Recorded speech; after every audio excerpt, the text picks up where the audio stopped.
고마우신 아버지, 새벽을 깨워주심을 참으로 감사합니다. 오늘 이 시간 하나님의 음성을 듣게 하시고 우리의 영혼이 깨어나고 주님이 가장 기뻐하신 사람으로 변화되는 복이 있는 시간이 되게 하여 주옵소서. 특별히 마음에 품은 소망들을 응답받는 시간 되기를 원합니다. 주여, 저의 손이 가난해지지 않게 하시고 저의 마음이 악해지지 않게 하시고 우리의 영혼이 늘 기어 주님과 동행하는 기쁨의 하나님의 자녀들이 될 수 있도록 복을 부어 주옵소서. 예수님의 이름으로 간절히 기도드리옵나이다. 아멘. 할렐루야. 제가 한 4년 전에 왔었나요? 우리 기쁨의 동산교회. 그때 계셨습니까, 여러분? 안 보신 것처럼 대답을 안 하시는데 그때 여기 지금 보고 교회가 많이 뜨거워졌어요. 더 부흥하고. 그래서 앞으로 더 큰 은혜가 넘칠 줄 믿습니다. 사실은 우리 김광희 목사님은 그 소그룹 팀에서 보면 가장 인격적으로 온유하신 분이에요. 그래서 많은 분들이 이렇게 한 번 만나면 계속 보고 싶은 그런 분이죠. 왜 대답 안 하십니까? 안 그래요? 그래서 제가 너무 좋아하는 분이라 새벽에 왔지 우리 아버지가 불러도 못 와요. 무슨 말 아시겠어요? 네, 정말 귀한 목사님과 함께 여러분이 교회를 섬기는 것이 큰 은혜인 줄 믿습니다. 네, 아침에 보니까 이 음향이 엄청난 노이즈가 흘러가고 있어요. 아세요? 음향팀? 어디 계십니까? 음향 관리는? 저 멀리서 하시네. 정말 높은 데 계시군요. 이 노이즈가 엄청 흐르는데 누가 좀 헌신하십시오. 음향을 좀 손봐야 돼요. 왜냐하면 가까이에 있는 교회도 최첨단 음향과 영상을 쓰고 있어요. 이 근방에. 우리 교회와 비교가 되죠. 그러면 이웃집 아저씨 옷 멋있게 입으면 또 멋있게 꾸미고 있으면 초라한 우리 아저씨 기죽잖아요. 맞아요? 안 맞아요? 말씀은 들으면 아는데 듣는 부분이 상당히 약해요. 우리 교회가. 기쁨의 동산교회가. 이해하신 분은 아멘. 그런 분은 또 이렇게 특별 새벽기도 끝나면 뭔가 변화가 와야 되잖아요. 또 대답이 없으시네. 이 동네 희한하네. 제가 충청도에서 대답 늦은 것 때문에 아주 죽는 줄 알았는데 여긴 또 더 심하고만요. 아이고 세상에. 우리 충청도는 출구조사를 않는 동네라니까요. 왜냐면 반응을 몰라. 무슨 말 아시겠어요?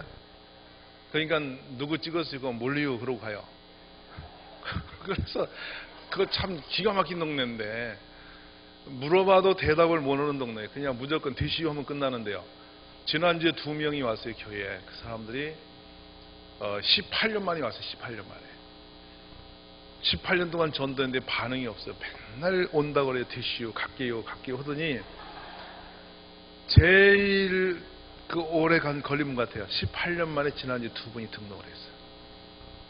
한 분은 남편이 교통사고로 갑자기 사고를 당하시고, 한 분은 말기 유암이 오시고, 마을에 사는 분인데 그 18년 만에 오셔서 건강하고 좋을 때 오시지 왜 이제 왔냐고 제가 어저께 주일날 좀 꾸지렀는데 충청도는 반응이 그렇게 늦어야. 이 안산은 왜 이렇게 늦어진 거예요? 오늘 여러분의 새벽에 큰 은혜가 있기를 소망합니다. 본문은 그 시대 성품에 대한 메시지예요. 사실은 제가 이 본문은 왜 이렇게 지금 여러분과 나누게 됐냐면 금년 이 말씀 때문에 제가 씨름하고 있는 메시지예요. 본문이. 왜 그러냐? 주일 학생들을 집중적으로 키웠는데 대학교쯤 가면 부실해지는 거예요. 그 커갈수록 믿음도 크고 사람도 커가야 되고 교회도 커야 되는데 클수록 부실해지고 교회에 충성하는 가족들의 자녀일수록 부실해요. 그 도대체 왜 이런 거 싶어서 고민하다 주일학교를 다시 점검하다가요. 작년부터 점검하다 금년에 말씀 보면 제가 보면서 눈이 열린 거예요. 깜짝 놀란 거예요. 근데 우리가 그동안 뭔가 잘못했지라는 것을 어디서 찾을 수가 없었어요. 그래서 보니까 우리 주일학교가 기본적인 것에 많이 허술을 했어요. 주일날 1시간 데리고 이렇게 흔들고 그걸로 잊어버리고 부모님이 열심히 교회 다니면 자녀는 저절로 세운 줄 알고 착각했던 거예요. 거기서 펑크난 거예요. 그래서 모든 걸 재조정하고 구조를 바꾸고 하면서 어떻게 하는 게 정말 잘하는 것이지라고 고민하고 하다가 본문의 말씀이에요. 이게 계단받기 같은 거예요. 계단받기. 1번에 뭐가 있습니까 지금? 어제 한 말씀? 믿음이 있어요. 모든 신앙의 출발선이고요. 마지막까지 있어야 할 선이에요. 믿음은 점점점 자라나야 됩니다. 아멘이세요? 그러니까 믿음은 하나님의 선물이죠. 그래서 구원받아요. 그러나 그 구원받은 그 은혜의 사람이 점진적으로 점점 더 강한 믿음이 되어서 나중엔 여러분이 정말 주님과 그 믿음으로 말미암아 의롭다 칭함을 받는 사람이 되어야 돼요. 말씀은 아멘 하십시오. 그래서 그렇게 되어져야 되는데 이 믿음이 얼마나 위대하냐면 믿음으로 홍해 갈라졌어요. 여리고성도 믿음으로 정복합니다. 맞습니까? 그리고 이 믿음이 불구덩이 속에 들어가게 돼요. 그 속에서도 건짐을 받았어요. 사자고로도 들어갑니다. 이 믿음이 대단한 거죠, 여러분. 혈병으로 인생이 망가진 여인은 믿음으로 나음을 입습니다. 또 안전병이도 그 애가 바울의 설교를 들으면서 믿음이 생깁니다. 그때 바울이 일어나라 하니까 일어난 거예요. 맞습니까? 그러니까 믿음은 우리의 기본 베이스예요. 가장 중요한 거예요. 우리 성품 속에서. 그러니까 어떤 사람은 하나님이 찾으시냐? 믿음의 사람 찾는다니까요. 그래서 우리 기쁨의 동산교회가 정말 하나님 보실 때 믿음의 사람으로 가득해지기 소망해요. 우리 가정이 믿음으로 인정받는 가정 될 수 바라요. 아브라함도 왜 인정받았냐면 믿음으로 인정을 받아요. 공감하시죠? 그러니까 우리의 믿음의 선진들을 쭉 10에서 11장에 소개한 데 보면 그분들의 특징은 다른 데 있지 않습니다. 세상적 성공 때문에 부르신 거 아니에요. 머리가 좋아 부른 것도 아니에요. 또 제자들 보면 한결같이 갈릴리에서 고기 잡는 사람들이에요. 당대 율법 학자가 얼마나 많았어요. 근데 그들을 주님이 안 부르셨어요. 뭐를 키우시기 원하시냐면 가만히 보니까 그들의 단순한 믿음을 붙들고 쓰시기 원했던 거예요. 그러므로 여러분이 하나님의 사람으로 설 때에 제일 중요한 거 1번은 뭐라고요? 믿음을 세워야 된단 말이에요. 근데 오늘 저는 이 소중한 믿음을 잘 간직하고 세우고 가실 때 아무리 믿음이 좋아서 산으로 옮기는 능력을 가진다 할지라도 그 믿음의 사람이 인격적으로 펑크나면 문제 많습니다. 믿습니다 해놓고 도둑질하고 믿습니다 하고 가서 불법 저지르고 막 이래 되면 이거 사고 나는 거예요. 오늘 잘 들으십시오. 이거 전체는 다 못 하지만 제가 오늘 새벽에 덕이라는 부분을 한번 나누려고 그래요. 이 덕이란 건 뭐냐면 우리 용어로 다시 해석하면 탁월한 도덕성입니다. 탁월한 도덕성. 이 탁월한 도덕성이 교회가 지금 우리 한국 교회가 이 문제를 삼는 게 뭐냐면 여러분 제가 뭐 이런 것은 방송에 나올 참 죄송하니까 이러면 못 되겠습니다만은 작년에 미국에 있는 모 신학교 총장님이 저희 교회에 설교를 하셨어요. 그러고 같이 교제하고 그때 같이 수행하 오신 분들하고 교제하면서 무슨 이야기를 하게 되냐면 한국에 있는 교회들은 이 지구상에 지금까지 존재할 수 없는 만큼 급부흥을 했다. 이건 전 세계 유례에 없는 기록적인 역사다. 그리고 너무도 대형화됐다. 존경스럽고 부럽다. 얼마나 예수님이 기뻐하시겠냐. 그러면서 그 대형화되고 그 파워 있는 교회들이 서울 강남에 쭉 있는데 한강변으로 있는 그 대형 교회들이 과연 그러나 존경받는 교회냐 이것입니다. 그리고 우리나라 모든 사람들에게 이거 하나님의 사람들이 이렇게 사는 거야라고 말할 수 있는 선한 이웃이 되냐 이렇게 묻더라고요. 그러면서 결론으로 지금 한국에 있는 교회들이 희망이 되느냐고 물어요. 근데 죄송하게도 원투들이 전부 다 아니었습니다. 부끄럽습니다. 지금도 대표적인 강남의 모 교회는 매 주마다 성도들이 자신들이 다니는 그 교회를 향해서 데모를 지금도 계속하고 있습니다. 지금도 하고 있습니다. 이단이 와서 그런 게 아니고요. 스님들이 와서 데모한 게 아니고요. 무슨 말 아세요? 교인들이 자신이 다니는 그 교회를 향해서 이렇게 길에 서서 소리를 지르고 꽹과리를 치고 지나가는 행인들이 쳐다보는 속에서 자신의 교회에게 그런 모욕적인 대항을 하고 있어요. 그리고 대다수 교회들이 흔들리는 이유들이 어디서 온 거냐 보면 바로 이런 부분이에요. 도덕과 윤리성이에요. 그래서 우리가 이 부분에 대해서 오늘 좀 새벽에 심각한 생각을 해야 됩니다. 교회는 천국의 열쇠를 가진 곳이죠. 맞습니까? 우리는 천국 열쇠를 가졌습니다. 그래서 땅에서 매면 하늘에 메이고 땅에서 풀면 하늘로 풀리는 겁니다. 얼마나 신령한 능력을 가졌습니까? 근데 이런 능력이 무의미하게 되는 겁니다. 산을 옮기는 능력이 있고 새벽에 하나님 앞에 나와서 소리를 질러서 온 사람들이 감동을 하고 하나님 응답을 받고 기적처럼 살아간다 할지라도 병 고치는 능력이 있고 별의별 그 역사를 다 하고 말씀에 화려함에 능력이 있어 사람들이 감동 감화를 주고 가슴을 찔러 쪼개는 능력이 있다 할지라도 도덕성이 펑크나면 문제 있다는 거예요. 그 사람 온전한 능력으로 우리가 인정하지 못하는 거예요. 저는 이 부분에 가장 심각한 게 뭐냐면요, 목사님이나 이런 상황에서 교회 지도자가 도덕성이 부실한 사람이 설교를 잘하면 잘할수록 그 설교는 더 무서워요. 왜 그러냐면 사모님 눈빛부터 틀려집니다. 저 인간 말은 잘한다마는 이렇게 나오는 거예요. 그래서 이제 저도 불안한 것은 우리 교인들이 아무리 눈을 부릅뜨고 봐도 제가 겁이 안 나는데 우리 집사람이 불안한 거예요. 왜냐하면 이 사람이 저를 투명인간처럼 늘 가까이서 보는 사람 아니에요. 그러니까 남은 속일 수 있지만 누구를 못 속여? 가족은 못 속이잖아요. 물론 가족도 속이는 위대한 사람도 있지만은 참 못 속이는 겁니다. 할 수가 없죠. 그러니까 가장 정확하게 이렇게 투명하게 볼 수 있는 가족인데 멋있는 말을, 은혜로운 말을 얼마든지 꾸며낼 수 있습니다. 미사오 써서. 근데 그것이 삶이 안 되면 그건 펑크예요. 제발 말씀을 여러분 마음에 하세요. 이게 심각한 위기라니까요. 그러니까 새벽에 오늘 오면서도 이쪽 골망에 오는데 신우가 계속 저를 잡는 거예요. 새벽까지 일어나는 온데 왜 신호 앞에서 제가 2, 3분씩 그냥 뻥하니 서있지 아무도 없는데 그냥 가 말어 이러잖아요. 속에서 계속 말하잖아요. 제 속에서 인간인 제 이순이가 가 그러다니까. 무슨 말 아세요? 그냥 발이 밟어 이러면 그냥 간다니까. 근데 한쪽 양심이 네가 목사잖아. 저는 목사 된 덕분에 오늘 신호를 위반 못 했어요. 제 말 아시겠어요? 무슨 말인가? 이게 보통 사건이 아니라니까. 그래서 목사 되고 손해 무지하게 봐요. 넘어갈 선은 못 넘습니다. 제가 예수 믿었기 때문에 넘지 못한 선이 엄청 많습니다. 여러분, 이런 부분들이 지금 우리의 도덕성인데요, 윤리성인데 이것이 일반적이지 않고 본문은 헬라 언어로 말하면 좀 탁월함으로 이렇게 됩니다. 탁월하다는 것은 일반적인 사람보다 더 높은 도덕성을 요구하는 겁니다. 그러니까 성도는 세상 사람들처럼 같은 기준의 도덕성을 가지고 착하다고 말하면 안 되는 겁니다. 그 이상의 도덕성을 가질 때 믿음도 온전해지고 교희도 건강해지고 내 삶도 온전해지고 하나님도 그 사람을 들어서 쓰신다는 줄 믿으시기 바랍니다.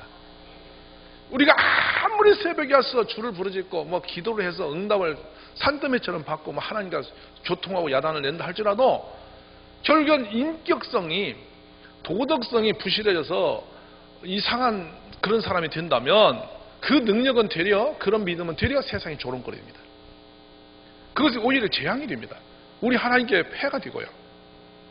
그래서 우리들의 삶은 분명히 말씀드리지만 믿음 하나만 가지고 다 됐다고 이렇게 하지 마시고 믿음에 부합한 인격을 갖는 지혜가 있어야 돼요.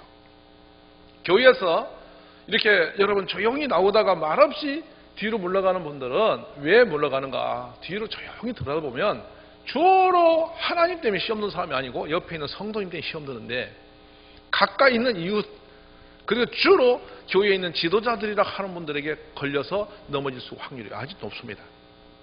제일 먼저 교회 오면 제일 먼저 걸릴 수 있는 분이 목사님이고, 두 번째 사모님이고요, 세 번째는 장로님, 그 다음에 권사님들, 이렇게 이런 서열로 갑니다. 이렇게 잘 많이 시험거리가 되는 사람이. 그래서 설교도 하지 않습니까? 목사를 넘어야 하나님 만난다고. 근데 못 넘어요. 앞에서 걸리면. 무슨 말 알아요? 목사를 넘을 수 있는 믿음이 뭐들어 교회 다녀 자기가 목사하지. 제 말 깊이 알아들으세요. 이거 영적으로. 못 넘는다니까. 그러니까 넘어갈 수 있도록 걸림돌이 되지 않도록 잘해야 되는 거라고요. 사람을 실족시키는 사람을 우리 예수님이 말씀했어요. 연자맷돌을 목에 걸어서 저 깊은 바다에 던져푼다고. 들으신 적 있으십니까? 그런 성경이 어디 있죠? 안 들으신 것처럼 그러지 말고 여러분 들어본 적 있으시죠? 그죠? 그런 말씀. 왜냐하면 연자맷돌은요, 이 높이가 동그랗게 돌을 깎은 건데 높이가 한 2m가 넘습니다. 근데 가운데 사각으로 구멍 뚫어서 막대기를 큰 나무를 낑겨서 양쪽으로 이 말이나 나귀나 소가 뱅뱅 돌리는 2마리 정도 짐승이 돌려야 돌아가는 그런 돌이에요. 그 돌을 목에다 매달아서 물속에 던져서 깊은 바다입니다. 그것도 얕은 바다가 아니고, 그것도 왜냐하면 아예 시체도 떠오르지 말라는 거예요. 사람을 실족시키면. 근데 보세요. 우리 가운데 혹시 나는 사람을 실족시켜야 되겠다고 결심하고 역사적으로 태어난 분 있어요? 혹시라도 나는 마음으로 오늘 새벽도 기도해, 주여 사람을 실족시키는 사람은 쓰임밖에 없어서, 이러면서 여러분 다 구역장 나설 분 없고 여러분이 이 교회 다니면 아무도 없을 거예요. 근데 실족시키는 일이 생겨요, 안 생겨요? 그런 일이 없을 수는 없다고 예수님도 물론 이유를 하셨어요. 그렇지만 우리들이 실족시키려고 시키는 것은 아무도 없습니다. 근데 어디서 실족을 시키냐면 우리들의 삶인데, 우리의 인격성. 이거 불안하지 않으세요? 저는 가끔 이 부분을 물어요. 너 인격은 괜찮냐? 너 목사로서 인격은 갖췄냐? 제일 불안한 게 그 부분입니다. 성경 지식 같은 것은 공부해 채우면 되는데 인격은 공부로 잘 안 돼요. 그래서 우리 뭐라 하냐면 타고났다고 또 말을 해요. 근데 여러분 그거를 자꾸 조상 탓하지 마세요. 바뀌어질 수 있어요. 아멘이세요? 바꿔줘야 돼요. 왜냐하면 말씀이 들어오면 우리들의 영혼 속에 어둠이 물러갑니다. 그래서 부도덕하고 거짓되고 위선된 것들이 하나하나 물러가고 우리는 참되고 정직하게 되어지게 돼 있어요. 이해되시면 아멘 하세요. 저는 우리 가족들 오늘 새벽에 그런 거룩한 인격으로 무장지어지고 그 부분에 대해서 실험하고 기도해야 됩니다. 우리 뭘 주세요만 기도해갖고 뭐 물질적인 거, 눈에 보이는 거, 그거 보함직한 거, 탐스러워 보이는 거 그거 찾아서 자꾸 기도한지 그러지 마시고, 주님께 제일 중요한 건 뭐냐? 주여 제 내면의 속사람을 변화시켜 주소서. 이 기도를 끊임없이 할 수 있기를 간절히 소망합니다.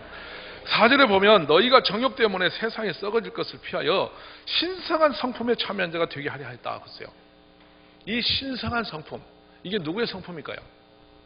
예수님의 성품이며 우리 아버지 하나님의 성품이죠. 이해하시면 아멘. 우리는 그 주님을 닮아가는 사람이 되어야 됩니다. 이것이 거듭남의 기쁨이에요. 거듭나지 아니하면 천국을 경험을 못하는 겁니다. 우리가 이해를 못하는 거예요. 이 땅에서 우리는 이렇게 예배로 모이는 것은 천국을 간접적으로 경험하는 모임이거든요. 아십니까? 주일날 모여서 예배하며 하나님 말씀을 대하고 이웃과 더불어 교제하는 거요, 무지무지 중요한 겁니다. 왜냐하면 예배를 이렇게 여러분이 와서 설교만 듣고 흩어지는 것은 참 불행한 사람입니다. 왜냐하면 그분은 천국을 반쪽만 아는 사람이에요. 교제가 있어야 되거든요. 그러니까 교제라는 건 뭡니까? 보고 싶은 사람, 만나고 싶은 사람, 함께하고 싶은 사람, 그 사람과 함께 있는 것이 행복지수가 높아지고 그렇게 되어지는 것이 모임이거든요. 이해되시면 아멘입니다.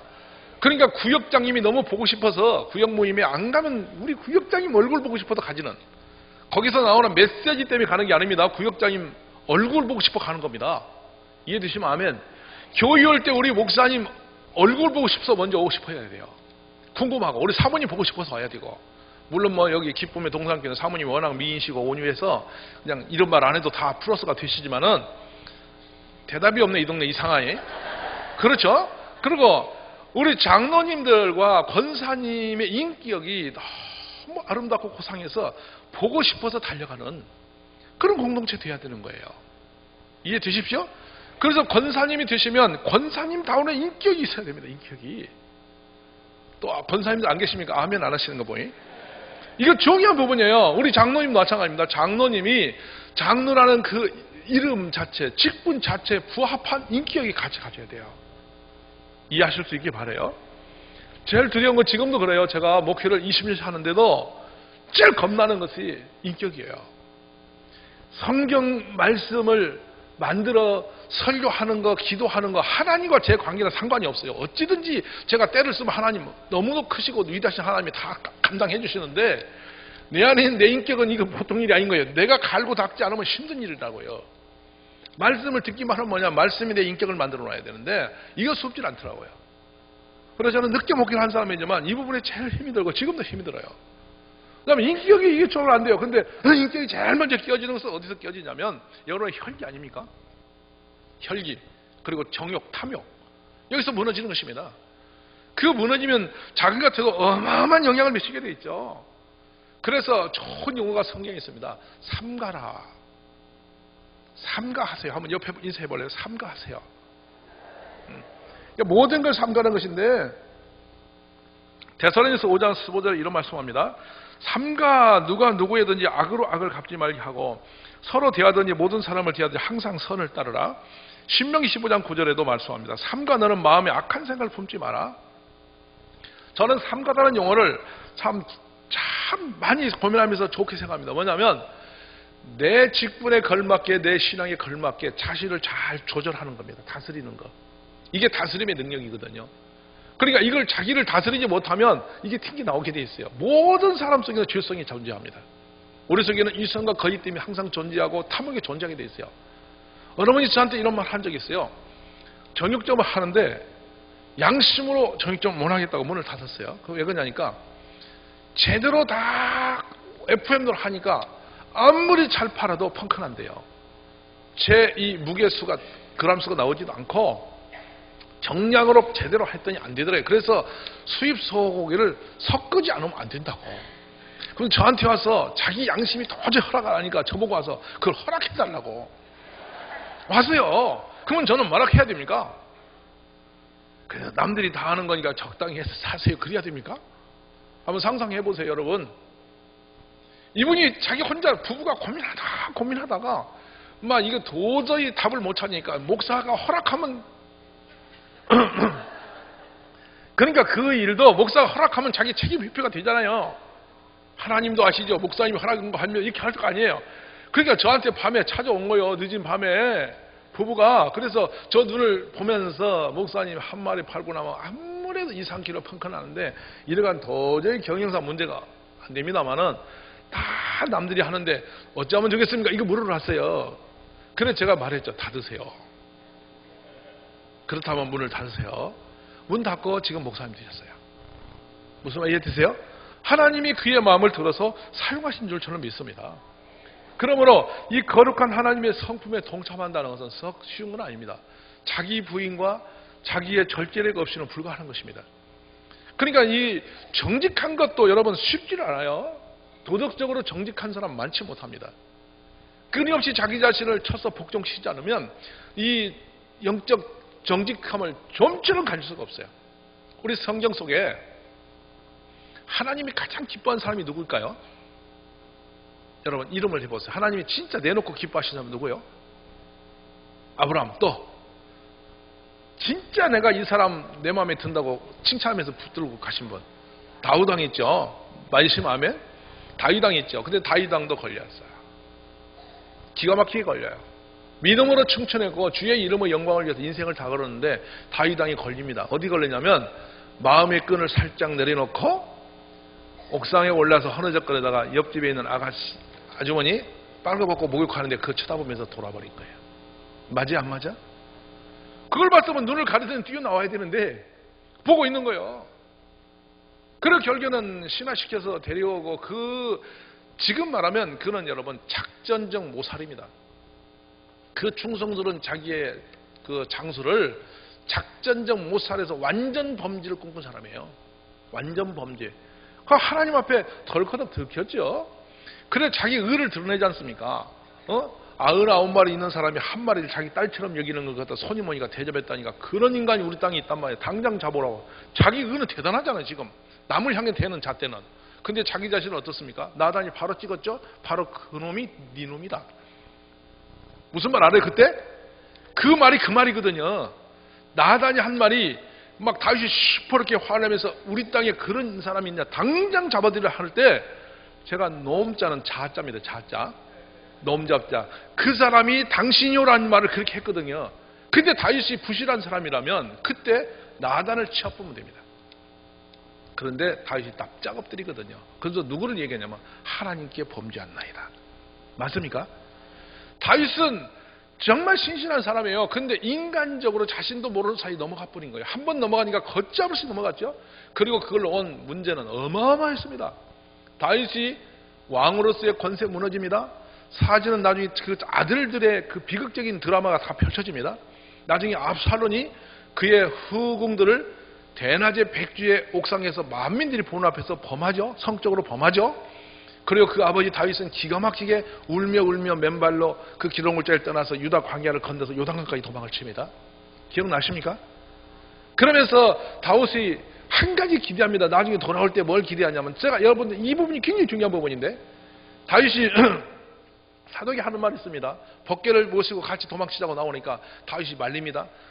혹여 여호와께서 나를 생각하시면, 돌아보시면 내가 다시 회복되리니 하나님이 그런 징조를 보이시거든 너는 이 예루살렘의 성전에서 하나님을 모시다가 그런 응답을 받거든 나에게 소식을 전하라고. 그러고 다윗은 도망을 쳤어요. 그때 다윗이 기다린 게 뭐냐면 하나님의 은혜를 기다린 것이죠. 이해되셨습니까? 우리가 지금까지는 좀 부실하게 살아온 적이 있을지라도 지금 이 새벽에 다시 여러분이 하나님을 바라보십시다. 우리 모두가. 그러면서 지금까지 윤리적으로 도덕적으로 부정직한 것들이 있었다면 이제는 그것을 부러뜨려내야 됩니다. 털어내야 됩니다. 양심에 거리낌이 없이 살아야 돼요. 제일 중요한 부분이 있습니다. 어떤 율법과 세상 법을 다 되기 전에 먼저 소리나는 법인데 그것이 양심의 법이에요.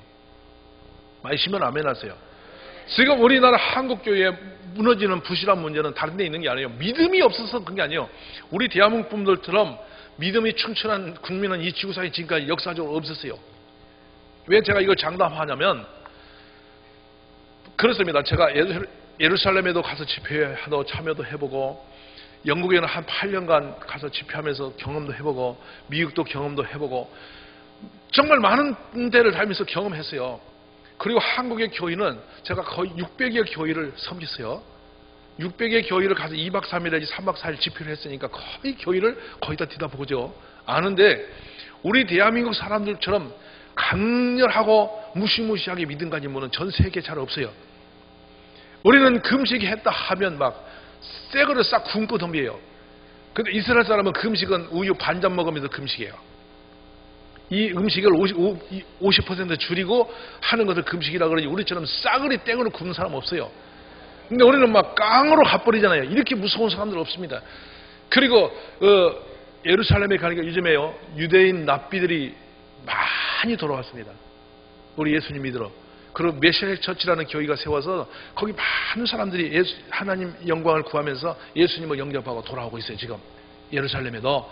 그런데 이게 종말의 때가 왔는데 그들이 불효하는 게 하나 뭐 있습니다. 뭐냐면 우리나라 사람의 통성기도 한번 다시 해보래 실전으로. 그래서 우리 이 팀이 24명이 갔는데 두 팀을 제가 데리고 왔는데 우리 팀 보고 한번 그 한국 사는 한국형 통성기도를 한번 보여달라는 거예요. 그 모범으로 모델로 한번 해보라는 거예요. 그래서 우리가 나와가지고 눈을 감고 주여 이치고 방언으로 빠바박 기도했더니 그들이 놀라고 뒤로 발랑 자빠지는 거예요. 그러면서 와 하고 막 기립박수 쳤어요. 나는 기도하다 기립박수 처음 받아봤어요. 막 부러워하는 거예요. 와 대단하다는 거예요. 대단하다는 거예요. 근데 문제는 뭐냐면 그리 하면 뭐예요? 그거 하면 뭐냐고 금방 나가서 딴짓하는데 인격이 안 되는데 이게 문제거든. 여러분 우리의 신앙은 삶으로 따라가주지 못하면 이것이 마치 바퀴 빠진 자동차 같아요. 굴러가지를 못하는 거예요. 오늘 새벽에 우리 기쁨의 동산교회 가족 여러분 먼저 인식을 하십시오. 이제 나는 예수님으로서 삼가해야 되는데 내가 장로님이라면 내가 권사님이라면 집사님이라면 성도라면 이제는 자신을 먼저 돌아볼 수 있어야 돼요. 이해하시면 아멘 하세요. 그래서 할 말 안 할 말을 구별해야 되고 해야 할 일과 해야지 말아야 할 일을 구별해야 되고 모든 삶의 행위 속에서 하나하나 짚어주는 지혜가 있어야 됩니다. 수년 전 일입니다. 장로 투표를 했는데 한 200여 명 되는 교회에서 장로 투표했는데 이 장로 후보자로 올라가신 분이 놀랍게도 한 표로 떨어졌어요. 한 표로. 그러니까 목사님이 당신표를 하나 넣었는데도 한 표로 떨어진 거니까 2표 빠진 거예요. 2명만 더 찍었으면 장로님 되는 긴데 이 떨어졌어요. 그러니까 점심밥도 안 먹고 교회에서 투표 결과 발표되자마자 열받아서 차를 타고 자기 아들딸 뒤다 태우고 자기 부인 옆에 태우고 집으로 가는 거예요. 이 양반이. 근데 엄마가 남편에게 미안하고 그렇단 말입니다. 남편이 너무 불쌍하단 말입니다. 가다가 뒤에 있는 딸에게 물어본 겁니다. 영아야 너는 누구 찍었니? 이렇게 물어봤어요. 그러니까 딸이 대답을 안 넣은 거예요. 아들한테 너는 누구 찍었니? 그러니까 대답을 안 넣은 거예요. 둘이 안 찍은 거예요. 그러니까 기가 막힌 거예요. 이게 기가 막힌 거예요. 두 아들, 딸만 찍었으면 되는 거예요, 그날. 그러니까 둘이 다 안 찍고 말을 못 하는 거예요. 정직하니까. 그러면서 계속 뒤에 물으니까, 엄마가 물으니까 말 안 하니까, 안 찍었니? 말을 해라. 그러니까 안 찍었어요. 말을 했어요. 아빠가 그 얘기 듣는 순간에 땀이 나더래요. 갑자기 온몸에 전류가 흐르더래요. 그러면서 이 마음 깊은 곳에서 하나님 감사합니다. 정말 감사합니다. 이 고백이 막 나오면서 눈물이 막 나오는데 주체할 수가 없더라는 거예요. 내가 우리 아들, 딸이 나를 안 찍었구나. 하나님이 그렇게 하셨구나. 내가 이렇게 되지 못한 사람이 장로 되면 안 되지. 하나님이 이렇게 해주셨구나. 이 사람이 그렇게 마음에 감동이 되고 은혜가 되더래요. 그래서 집에 가서 차를 세우자마자 두 아들, 딸이 내는데 그렇게 끌어안고, 이제 대학 다니는 아들인데 다 큰 아들, 딸을 끌어안고 자신이 막 울었대요. 그랬더니 딸과 아들이 아빠를 끌어안고 같이 막 울어주면서 아빠 미안해요. 죄송해요. 정말 미안하고 죄송해요. 다음에 아빠가 나오면 꼭 찍어드릴게요.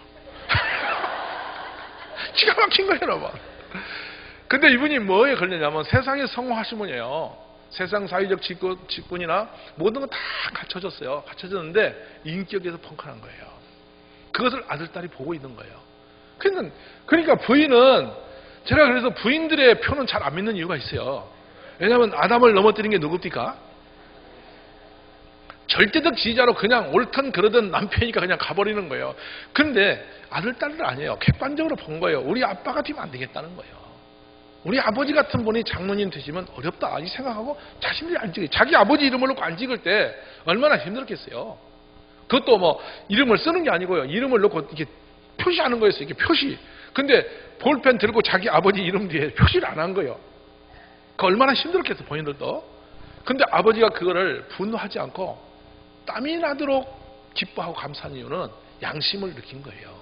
사랑하신 여러분, 오늘 양심으로 우리들이 자신을 삼가하면서 부도덕한 길에 서지 않도록, 어느 곳에 가든 양심에 부끄러움이 없도록, 한 점 부끄러움이 없이 내 삶을 내어놓으면 가장 강한 사람이 되는 줄 믿습니다. 이 지상에서 가장 능력인 사람은 어떤 사람이냐면 학벌을 가지고 나오는 사람 아닙니다. 세상에 재산을 많이 벌었다고 그분이 능력인 사람이 아닙니다. 제일 강하고 능력인 사람은 누구냐면 정직한 사람이에요. 이해하시면 아멘 하십시오. 정직한 사람은 당할 자가 없어요. 가장 당당한 사람은 정직한 사람입니다. 내 손이 깨끗하고 양심이 깨끗한 사람은 어디 가도 할 말 하는 것입니다. 오늘 우리 사회를 보면은요, 잘못 튀어도 잘못되다고 말하는 사람이 없어요. 왜 없냐면 지도 더러우니까.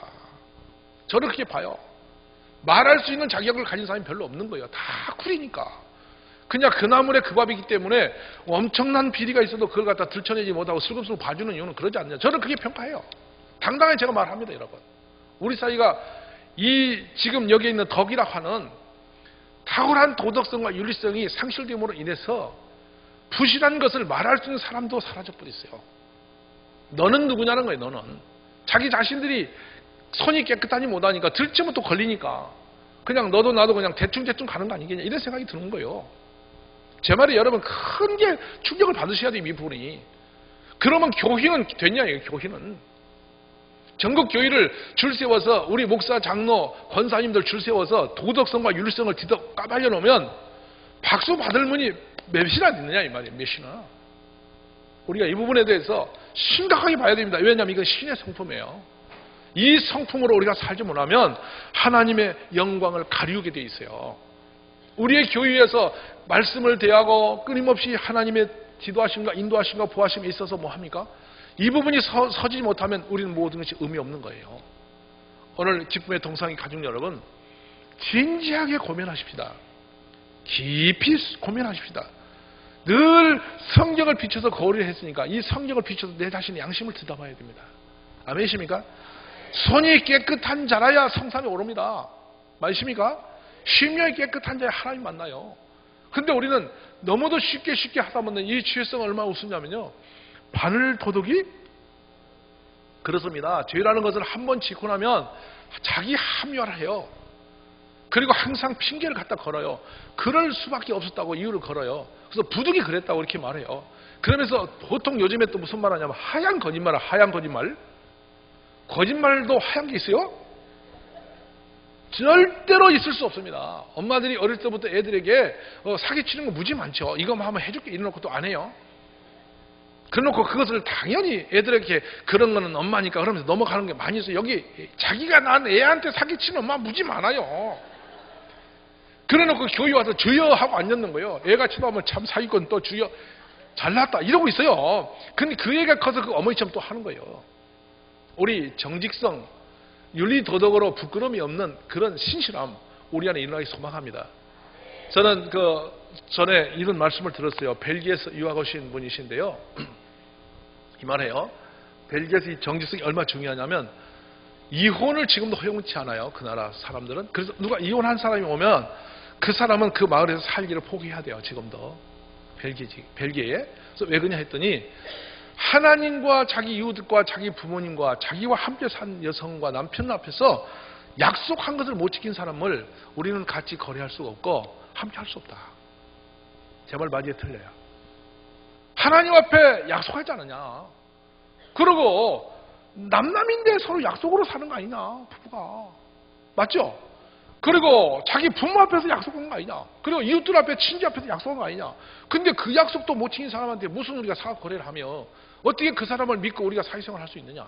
그 사람 못 믿겠다. 무서운 윤리성이에요. 이해되십니까? 적어도 우리 크리스찬이라면 이 정도는 돼야 됩니다. 내 한 말은 죽어도 지켜야 되고 내가 한 일은 책임을 져야 되고 변명 이유 걸지 마라 이 말이에요. 제 말 알아듣시면 아멘이에요.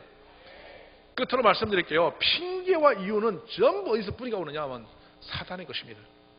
그래 보십시오. 아담이 범죄 후에 주님이 물으십니다. 너 그걸 왜 먹었냐 하니까 핑계 대잖아요. 하나님 여자 그가 뭐라 해서 먹었지 내가 먹었냐고. 먹긴 누가 먹어서? 먹긴 지 입으로 지가 먹어놓고 하나님이시니 그 여자 때문에 먹었지 내가 그냥 먹으냐고 이렇게 말하고 지 입으로 지 먹었잖아요. 그래놓고 항상 우리는 사고는 지가 저러놓고 너 때문에 그랬다고 니 때문에. 그럼 남 탓이나 걸면서 핑계대면서 자기는 아니라고 빠지려고 하는 거 이게 전부 다 부족한 거예요. 오늘 여러분 모든 건 내가 책임져야 돼요. 말씀이 아멘이에요? 주님 앞에 우리가 오늘 새벽에 어제는 우리가 믿음에 서는 것을 중심했으면 정말 중요한 게 믿음으로 사시되 그 믿음을 하나 플러스 뭘 하고요? 정직성입니다. 도덕성. 양심의 선을 가지고 우리가 조금 더 부끄러움이 없게 어디를 가도 순결한 손을 들고 설 수 있도록 그런 은혜의 주인공들이 되시기 바랍니다.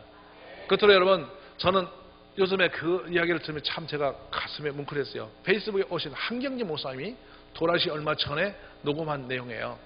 나는 땅도 없습니다. 통장도 없습니다. 집도 없습니다. 나는 가진 게 아무것도 없습니다. 우리 자식들이 다 알고 너희들이 그게 이해한 줄 내가 믿는다. 무슨 말씀이에요? 무소유를 살아간 거예요. 아무것도 가진 게 없다. 우리나라 당시 가장 큰 교회 목사님이지만 그 세대 목사님은 그 길을 걸었어요.